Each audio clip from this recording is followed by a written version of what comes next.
कादर पटेल साहब, honourable members. Sir thank you very much sir, बहुत शुक्रिया आपका। सर मैं आपकी तवज्जो दिलाऊंगा रूल नंबर, हमारे रूल्स ऑफ प्रोसीजर 170/3 पे।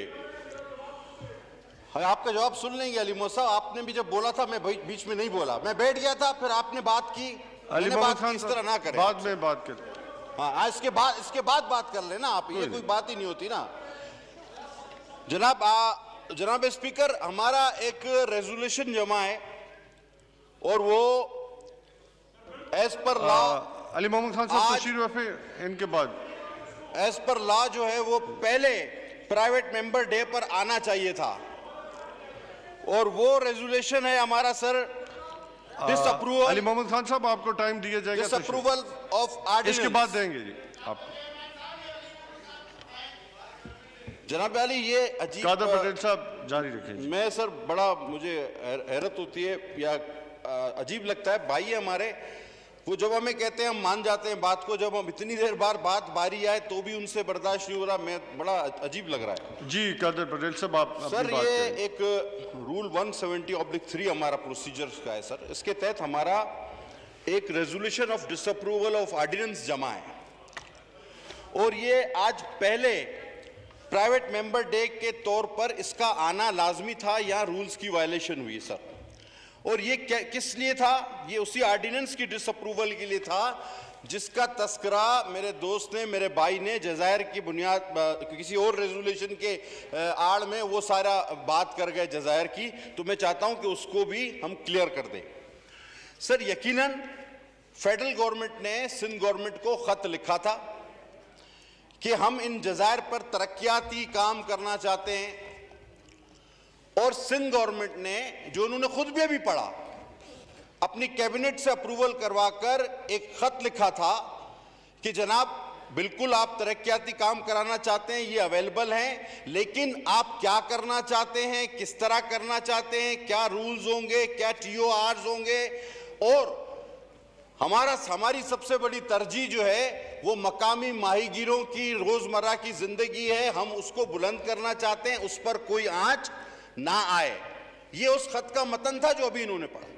लेकिन ऑर्डिनेंस जो गवर्नमेंट निकाला गया फेडरल गवर्नमेंट की तरफ से, वो सर कॉन्स्टिट्यूशन के आर्टिकल 1, 97, 239/4 और 172 चारों के मनाफी है। फेडरल गवर्नमेंट ने डिक्लेयर कर दिया ये तो प्रॉपर्टी ही हमारी है, जबकि हमने उनसे कहा था कि अगर आप काम करना चाहते हैं तो हमें बताएं। बहुत सारे ऐसे प्रोजेक्ट्स हैं जो फेडरल गवर्नमेंट और प्रोविंशियल गवर्नमेंट मिलकर करती हैं, लेकिन उस ऑर्डिनेंस में क्लियर लिखा हुआ है कि ये हमारी मिल्कियत हैं और जिसको जब चाहे हम वहां से बेदखल कर सकते हैं। सोचिएगा भी मत, सिंध और बलूचिस्तान के आइलैंड्स के बारे में सोचिएगा भी मत। आप 4 आइन की क्लॉजेस की, दफात की, शिकों की खिलाफ वर्जी करें और आधा घंटा तकरीर करें कि जनाब 151 की खिलाफ वर्जी हो गई। हालांकि सर मैं आपको एक बात बता दूं, और अगर मौका दें हमारे चीफ विप साहब तो ज्यादा अच्छा होगा। सर बार बार यह बात की जा रही है कि अवैस नूरानी साहब ने जो है वो एक बड़ी गलत बात कर दी है। सर वो अवैस नूरानी साहब ने तो अपनी बात को वापस भी ले लिया through media, through all forums, और ये जो एतराफी खत आज सरदार अख्तर मेंगल साहब ने पेश किया हमारे वजीर आजम का, क्या इससे कभी उन्होंने डिनाई किया है कि मैंने टेररिस्टों के लिए बात नहीं की कि मैं भी होता तो यही टेररिज्म करता? कभी डिनाई नहीं आया। सर बात हुई मोदी अभिनंदन कलभूषण, जनाब मोदी के लिए दुआ हमने नहीं की। आप चाहे हमें ये कह लें कि ये तो इंडिया का बयानिया है। अब PDM के जलसे में जो भी तकरीर आपके खिलाफ हो, हम आपको आपकी कारकर्दगी दिखाएं, हम आपको आपकी नाअहली दिखाएं, हम आपको आपने जिस तरह मुल्क का सत्यानाश किया वो दिखाएं, तो हम कौन है जनाब? कहते हैं इंडिया, इस्राइल और पीजीएम। सर ये आखिरी बात होती है किसी अपने हमवतन को कहने के लिए, ये आखिरी बात होती है। खुदा की कसम, अगर मेरे लिए ये आखिरी इल्जाम होगा मैं अगर अभी किसी अपने हमवतन और मुसलमान पर लगाऊं। सर ये किस तरह की बात इन्होंने की? हम कहें आपने मोदी के लिए दुआ की, आप इंडिया के यार हो। हम कहें कलभूषण के लिए आपने वकील किया, अभिनंदन को आपने छोड़ दिया, कश्मीर आप गवाह बैठे, सलामती कौंसिल में आपने वोट दिया इंडिया को। हम कहें तो बात बनती है, ये काम करे सारे आप, और हमें कहें कि जी नहीं पीडीएम वाले जो हैं ये जलसों से इतना खौफजदा और परेशान, घबराने की जरूरत नहीं है सियासी तौर पर मुकाबला। लेकिन आपका तो अपना एलामिया है, घबराना नहीं। आप अब मत घबराना, क्योंकि आप सबका मिलकर जितना घबराना बनता है वो आपके प्राइम मिनिस्टर खुद घबरा रहे हैं। और मैंने उनको देखा, घबराहट में ही इंसान जो है वो इस तरह की तकारीर करता है कि कहते हैं अब मैं नया इमरान खान बनूंगा। अच्छा भाई, अभी आप नया इमरान खान बनेंगे। एक इमरान खान वो था जो कंटेनर पे खड़ा था और वो कहता था कि अगर करप्शन हो, अगर महंगाई हो, डॉलर बढ़े, बेरोजगारी बढ़े तो वजीर आजम चोर है। एक तो वो था।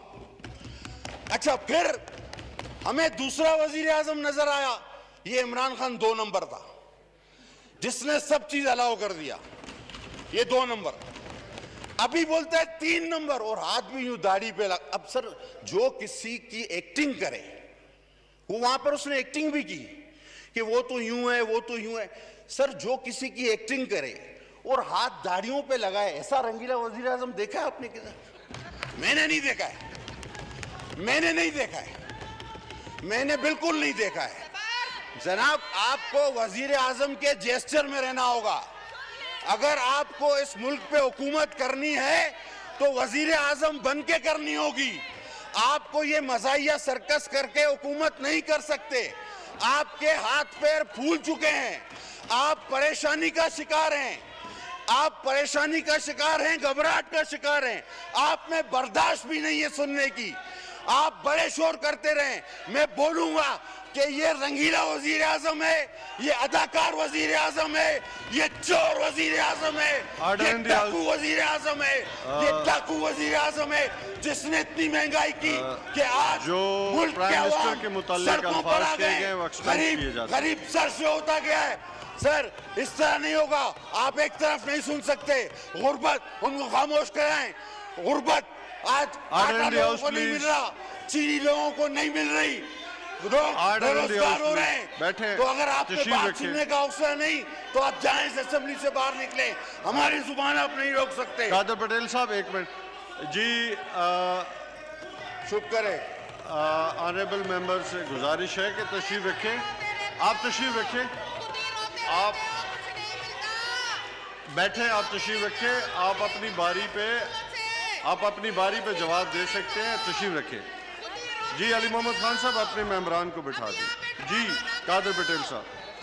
जनाब आला, बात हुई फलस्तीन, ऑलरेडी जो गैर पार्लिमानी अल्फाज थे वो हज़फ हो गए, आप तशरीफ रखें। बात हुई फलस्तीन की, बात हुई कश्मीर की, बात हुई यहाँ पर के जनाब आलमी दुनिया में हमारे खिलाफ साजिशें हो रही हैं। हज़फ कर दिए गए, आप तशरीफ रखें। जनाब आला, कश्मीर जिसकी आप बात कर रहे हैं, वो कश्मीर हमसे कब गया?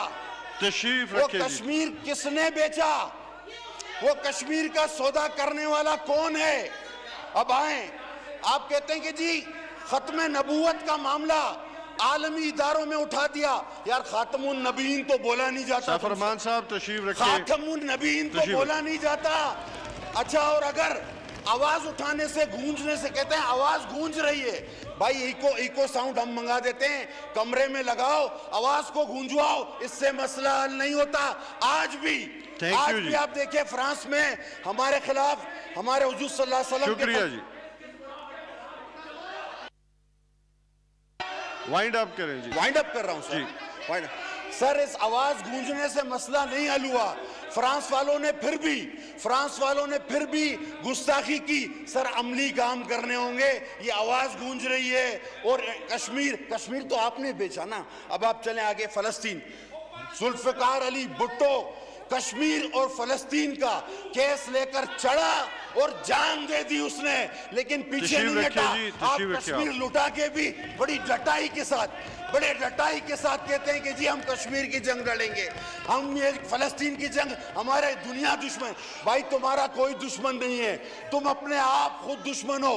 तुम हलकों में नहीं निकल सकते। तुमने महंगाई कर दी, तुमने मुल्क तबाह कर दिया, तुमने दवाएं महंगी कर दी, तुम